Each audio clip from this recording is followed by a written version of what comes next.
नमस्कार साथियों, आपका स्वागत है आपके अपने YouTube चैनल भारतीय पाठशाला पर। हमने पिछली कक्षा में बात की थी वैश्वीकरण के बारे में, जो हमारी एक पुस्तक है समकालीन विश्व में राजनीति। उसका अध्याय नंबर 7 था। हमने 1 से लेके 7 अध्याय का अध्ययन किया था, यानी हमारी पुस्तक समकालीन विश्व में राजनीति कंप्लीट कर ली थी। आज हम बात करेंगे समकालीन विश्व में राजनीति पुस्तक के अध्याय 1 से 7 तक के महत्वपूर्ण प्रश्न, यानी अति लघुरात्मक जितने भी महत्वपूर्ण प्रश्न बन रहे हैं उनकी हम आज चर्चा करेंगे। तो आप हमारे इस चैनल से जुड़े हैं, लगातार हमें अपना रिस्पॉन्स दे रहे हैं, तो आपसे यही उम्मीद है कि आप हमारे चैनल को ज़्यादा से ज़्यादा शेयर करें। तो यदि आपने सब्सक्राइब नहीं किया अभी तक, तो आप हमारे चैनल को सब्सक्राइब करें। सब्सक्राइब के साथ बेल आइकन जरूर प्रेस करें, जिससे आपको हमारे द्वारा जो भी सूचना या नई क्लास अपलोड की जाएगी उसकी सूचना तुरंत मिल सके। चलो साथियों, आपको ज़्यादा वक्त न लेते हुए आज हम हमारी क्लास की शुरुआत करते हैं। क्वेश्चन नंबर एक है कि बर्लिन की दीवार कब खड़ी की गई। बर्लिन की दीवार है वो 1961 ईस्वी में खड़ी की गई।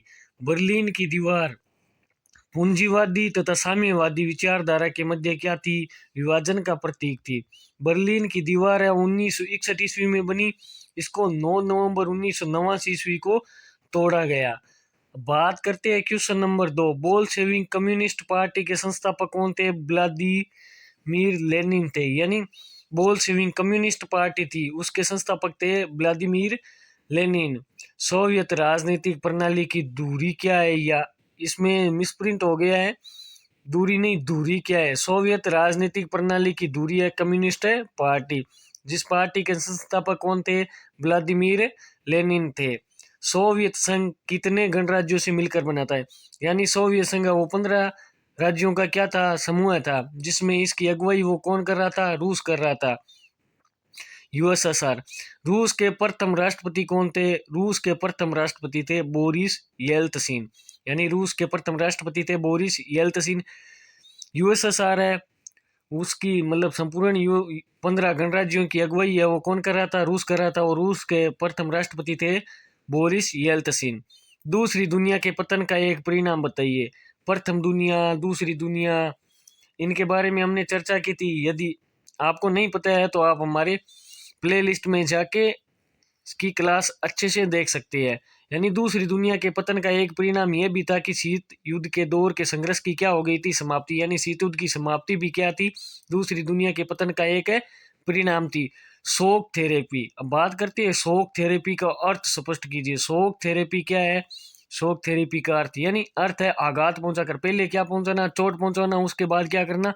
उपचार करना। शोक थेरेपी का अर्थ है पहले चोट देना, उसके बाद क्या करना? उपचार करना। आगे बात करते हैं यूरोपियन इकोनॉमिक कम्युनिटी का गठन कब हुआ। यूरोपियन इकोनॉमिक कम्युनिटी का गठन हुआ सन 1957 में। सन 1992 में किस क्षेत्रीय संगठन का गठन हुआ? 1992 में एक क्षेत्रीय संगठन बना जिसका नाम था यूरोपियन संघ। इसमें किसका प्रचलन था? यूरो मुद्रा का प्रचलन था। बात करते हैं प्रश्न नंबर 10। आसियान की स्थापना कब हुई? आसियान की स्थापना कब हुई? आसियान यानी दक्षिणी एशिया का एक संगठन था आसियान। आसियान की स्थापना कब हुई? सन 1967 में। भारत ने पूर्व की ओर चलो या पूर्व की ओर देखो नीति कब अपनाई? भारत ने पूर्व की ओर देखो नीति वो सन 1991 ईस्वी में अपनाई। विश्व व्यापार संगठन। Question number 12। विश्व व्यापार संगठन, वर्ल्ड ट्रेड ऑर्गेनाइजेशन अस्तित्व में कब आया? यानी वर्ल्ड ट्रेड ऑर्गेनाइजेशन अस्तित्व में कब आया? सन 1995 में। विश्व व्यापार संगठन है वो 1995 में अस्तित्व में आया। अब बात करते हैं ताशकंद समझौता किन दो देशों के मध्य हुआ?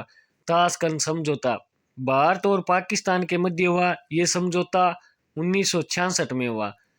यानी 10 जनवरी 1966 में भारत और पाकिस्तान के मध्य समझौता हुआ, ताशकंद समझौता। ताशकंद समझौते के जस्ट एक दिन बाद लाल बहादुर शास्त्री जी की क्या हो गई थी?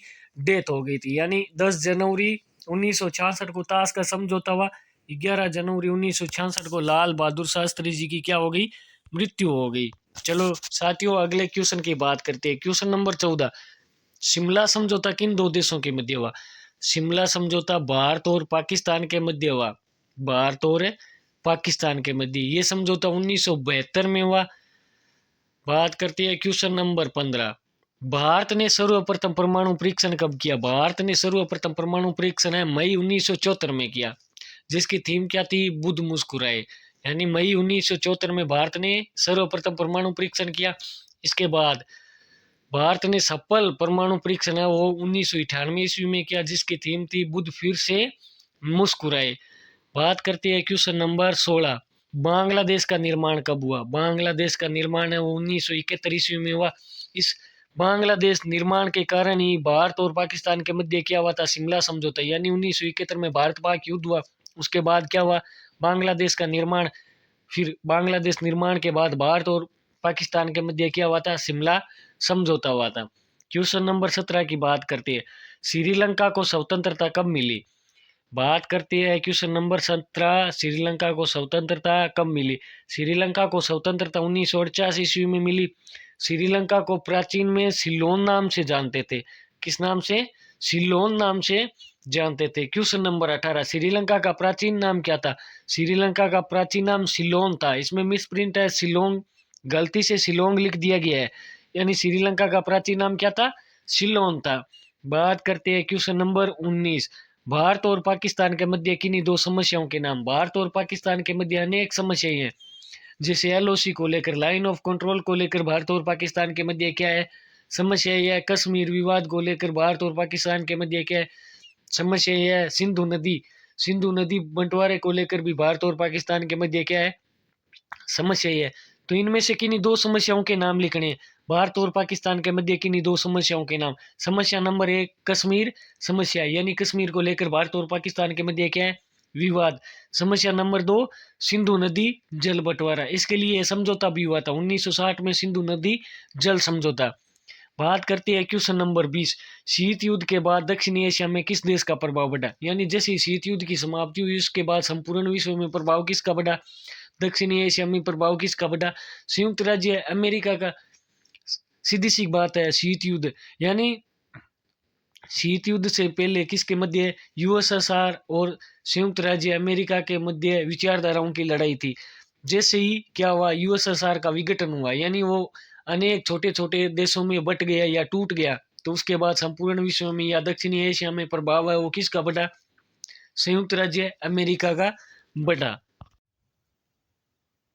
चलो साथियों आगे बात करते हैं क्वेश्चन नंबर 21। संयुक्त राष्ट्र संघ की स्थापना कब हुई? बात करते हैं संयुक्त राष्ट्र संघ की स्थापना कब हुई। संयुक्त राष्ट्र संघ की स्थापना हुई 24 अक्टूबर 1945 को। बात करते हैं क्वेश्चन नंबर 22। संयुक्त राष्ट्र संघ के प्रथम महासचिव कौन थे? यानी संयुक्त राष्ट्र संघ की स्थापना हुई 24 अक्टूबर 1945 को। संयुक्त राष्ट्र संघ के प्रथम महासचिव थे ट्राइंगव ली। बात करते हैं क्वेश्चन नंबर 23। संयुक्त राष्ट्र संघ का मुख्य उद्देश्य क्या है? संयुक्त राष्ट्र संघ का क्या उद्देश्य है? मुख्य उद्देश्य अंतर्राष्ट्रीय शांति स्थापित करना, यानी संपूर्ण विश्व में क्या स्थापित करना? शांति स्थापित करना व संपूर्ण विश्व में सुरक्षा स्थापित करना। यह संयुक्त राष्ट्र संघ का क्या है? मुख्य उद्देश्य है। बात करते हैं साथियों क्वेश्चन नंबर 24। संयुक्त राष्ट्र संघ की स्थापना के समय कुल कितने सदस्य थे? यानी संयुक्त राष्ट्र की स्थापना हुई तब कितने सदस्य, कितने देश है वो इसके सदस्य थे? तो बात करते हैं संयुक्त राष्ट्र संघ के सदस्य स्थापना के समय थे 51 सदस्य। वर्तमान में बात करते हैं साथियों 2011 के अनुसार संयुक्त राष्ट्र संघ के सदस्य 192।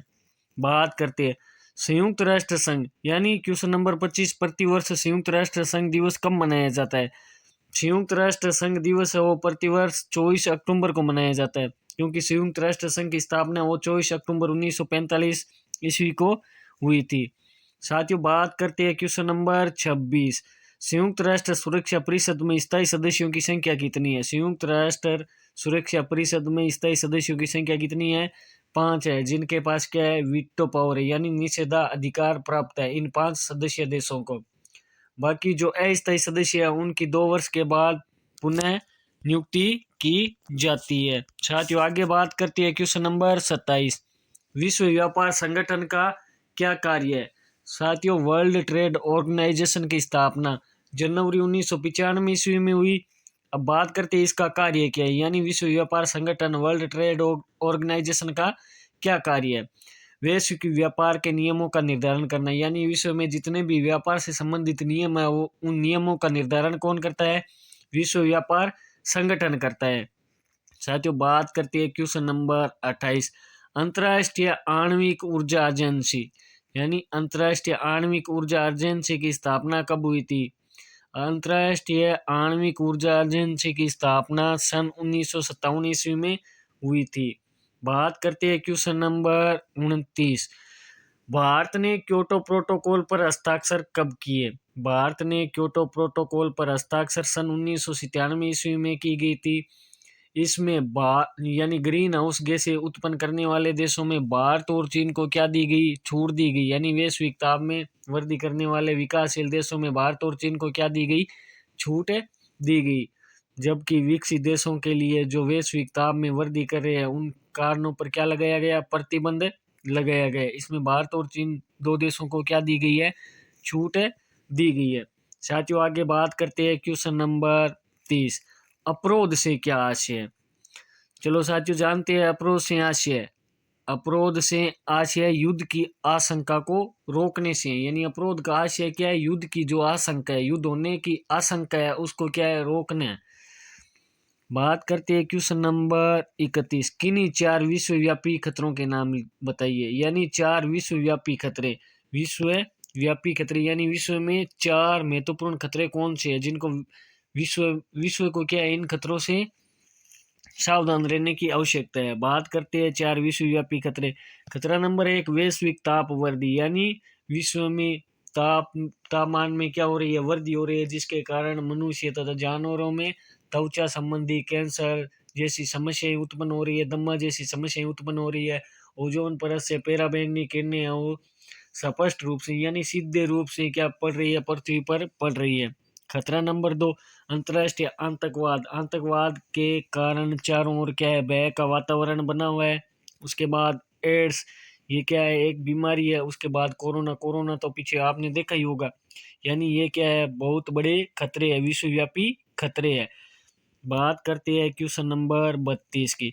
सुरक्षा की अपारंपरिक धारणा के 2 पक्ष कौन से हैं? साथियों, बात करते हैं सुरक्षा की धारणा। सुरक्षा की धारणा 2 प्रकार की होती है, पारंपरिक धारणा तथा अपारंपरिक धारणा। सुरक्षा की पारंपरिक धारणा के 2 पक्ष है, मानवता की क्या करना? सुरक्षा करना, और विश्व सुरक्षा करना। ये अपारंपरिक धारणा में आते हैं, जबकि सुरक्षा की पारंपरिक धारणा है उसके अंतर्गत भी हमने चर्चा की थी। यदि आपको वो क्लास देखनी है तो आप हमारी प्लेलिस्ट में जाकर उस क्लास को अच्छे से देख सकते हैं। साथियों, बात करते हैं क्वेश्चन नंबर 33। वर्तमान विश्व में कौन कौन सी नई महामारियां उभर रही है, यानी वर्तमान में कौन कौन सी नई बीमारियां महामारियां उभर रही है उनके बारे में बताना है। तो इसका आंसर है, वर्तमान में नई महामारी थी कोरोना।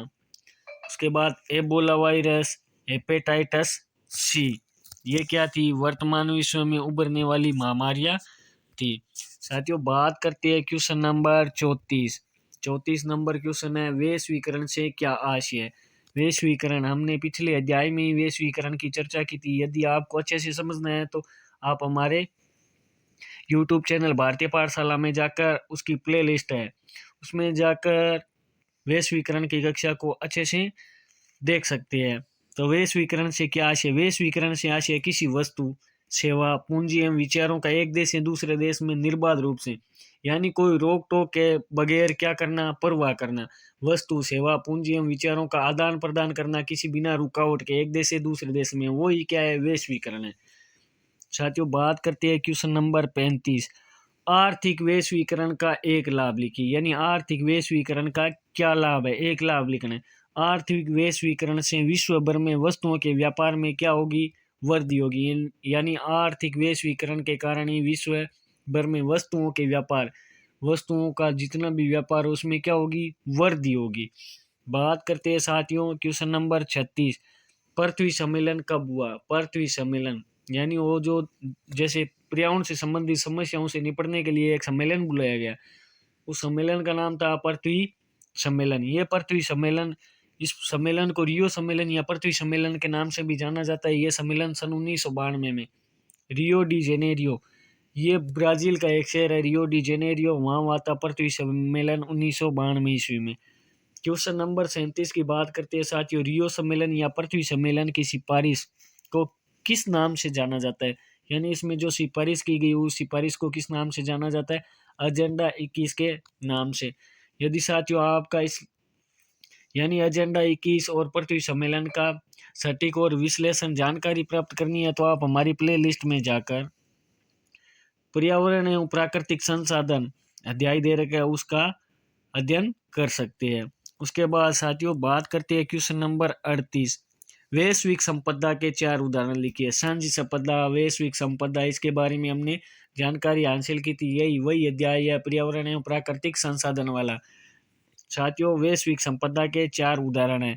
वैश्विक संपदा यानी पृथ्वी का वायुमंडल संपूर्ण विश्व का है, क्या है, संपूर्ण विश्व का, उस पर किसी एक देश या एक क्षेत्र का अधिकार नहीं है। अंटार्कटिका मानव रहित है, इसीलिए इस पर सभी देशों का समान रूप से अधिकार है। समुद्री सतह पर भी सभी देशों का समान रूप से अधिकार है। अंतरिक्ष, इस पर भी सभी देशों का समान रूप से अधिकार है। साथियों बात करते हैं क्वेश्चन नंबर 39, भारत में ऊर्जा संरक्षण अधिनियम कब पारित हुआ। भारत में ऊर्जा संरक्षण अधिनियम है वो सन 2001 में पारित हुआ। साथियों हमने कुछ महत्वपूर्ण प्रश्नों के बारे में आपसे जानकारी साझा की है। यदि आपको हमारे द्वारा दी गई जानकारी अच्छी लगे, पसंद आए तो आप हमारी इस क्लास को ज़्यादा से ज़्यादा शेयर करें। और यदि आप हमारी क्लास में पहली बार विजिट कर रहे हैं तो आपसे अनुरोध है कि आप हमारे चैनल को सब्सक्राइब जरूर करें, सब्सक्राइब के साथ बेल आइकन जरूर प्रेस करें।